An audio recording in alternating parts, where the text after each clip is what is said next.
Yo, we got a video going. We got a landscape form this time.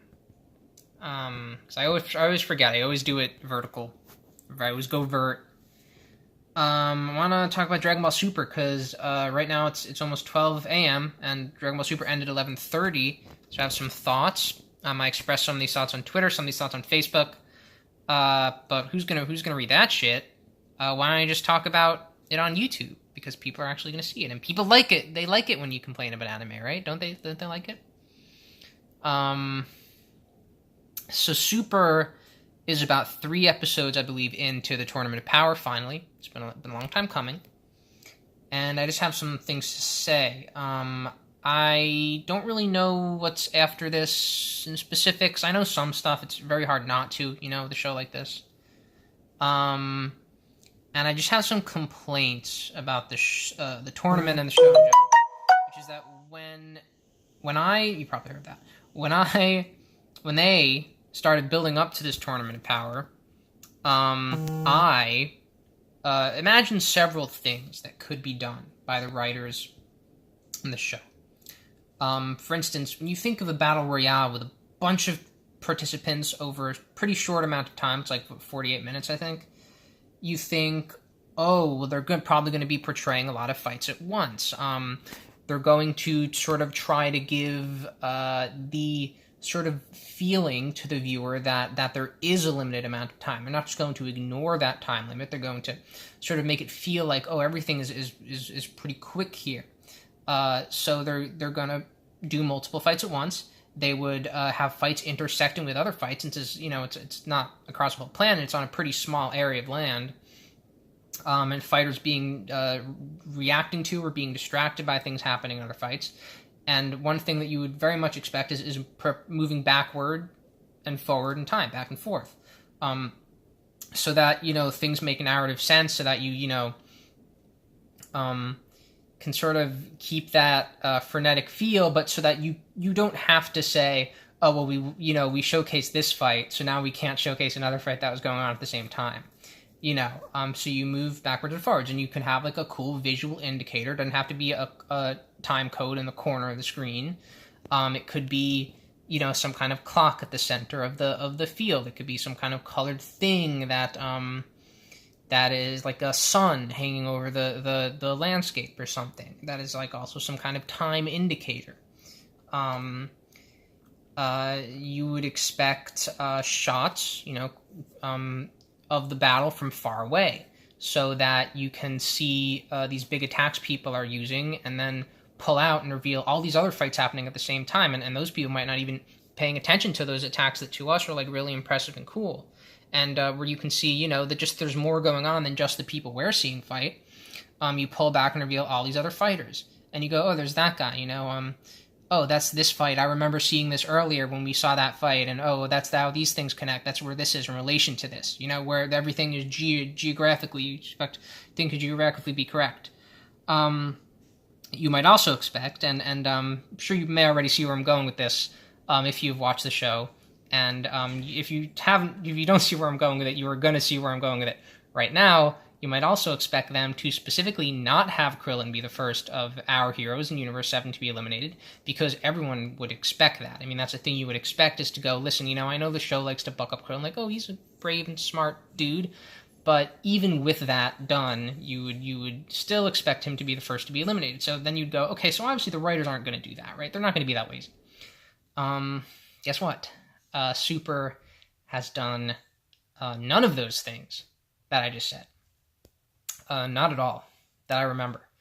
The Tournament of Power is a sequence of fights. There's not fights happening multiple times at once, not that I've seen. Not that I remember. If they ever did cut away to another fight, it must have been for a very short amount of time. In these three or four episodes. It's a sequence of fights, and you never see fights intersect.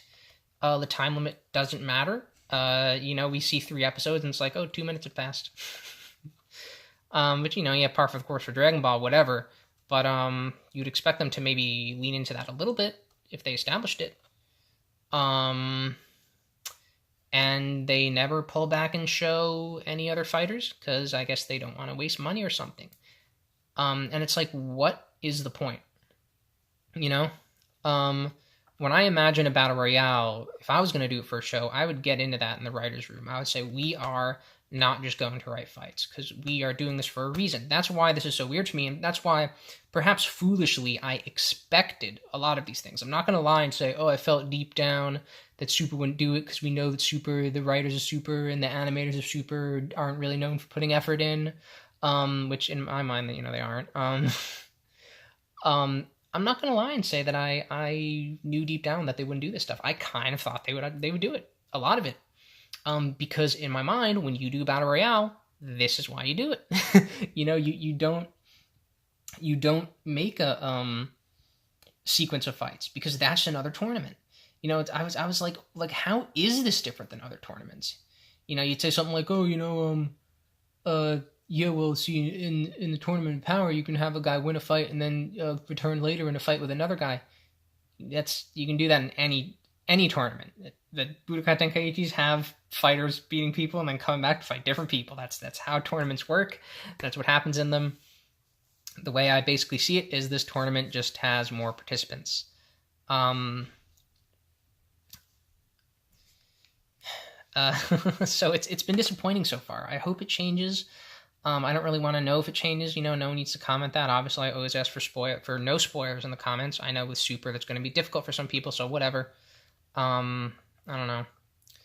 But it is disappointing to me right now, after these episodes, that it's just like, man, I know I don't expect much from Super, but like, I at least expect them to be in the writer's room going, let's have some fights intersect. Because that is the, cool thing to do, compared to the uncool thing to do of making this like every other tournament.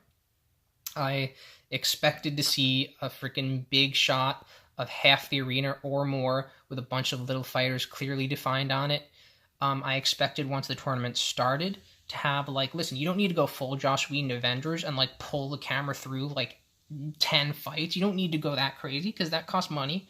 But I would expect something kind of giving that feeling of showing a bunch of fights happening in very quick succession to start off the tournament, which they barely did that. They showed people fighting with a bunch of explosions in the background, and I don't really remember it lasting for very long. And we never really got to see any of those fights again, from what I recall. That's what I want. I want to see fights that we would we see a bunch of fights start right when the tournament starts, then we go into one, we go a while into that one, we cut to another. That's what I want. I didn't see that. So weird. To me, that's what you do Battle Royale for, is that stuff. You got to make it interesting. You got to make it just the form of it should be unique. That's why you do it. I have some other just kind of moving off of that. Some other complaints about this episode specifically that we watched, where right, the Krillin thing. Is that he was the first to be eliminated. Who wrote this? You want to do what's not expected. You want to surprise people. Okay, yeah, it's cool that Krillin did some cool moves. I like that. I like the thing where he's bopping the ball back and forth with 18. That was probably the best moment in the tournament so far. But then he's the first to be eliminated anyway? Dude, again, with, Krillin being weak? The show just loves, that's what's funny about Super, is that as much as the show likes to, quote-unquote, prove that he's a brave and smart dude, he still keeps losing. Which, yes, he had, a couple wins, which was good, but, you need to go even further than that, Have him do some other cool thing randomly, have him disappear from the battle for, 10 episodes, and then have him come back and do something cool again, and then he can get eliminated. He can't be the first one. That's stupid. Everyone expects that shit. Everyone. I'm sure that was what it was like when the episode aired. People are like, oh, yeah, Krillin's, first. I knew that was going to happen. And it's that's it. That's it. There's no... That's no one's going to be talking about that for very long, because that's not surprising. What if Tien was the first to get eliminated? I mean, he's not the best, but that would have been more interesting. So Krillin in this episode has a fight with a blind warrior, which is kind of cool. And he beats him by throwing his stinky shoe. Stinky is such a weird word, isn't it? It's a word that you think you can't use once you're past 5 years old. But I mean, how else am I gonna? Smelly is also bad. Like neither of the words are good. So he throws a shoe at this guy, and he throws it on his nose, and the smell, like, kind of overwhelms him, and Krillin kicks him out of the ring. Which is the strategy of Bacterian, the warrior from the original Dragon Ball. Yet there's no reference to that. There's no reference to that fight with Krillin saying, "Oh, I'm reminded of the Bacterian fight, so I'm going to use Bacterian's method against this guy." There's no line referencing the fight where, because the guy's blind, uses his nose to track people, Krillin can say, noses are overrated. I don't even have one. Like something like that would be funny, would have been really quick to come up with. And it's like, it just seems really lazy. And the show has been referencing, Dragon Ball, a little bit from time to time. So it's really weird for them to not do that. And I do want to address, because I don't have much more to say in this video. I just kind of wanted to get my thoughts out there. Sort of an episode reaction a little bit.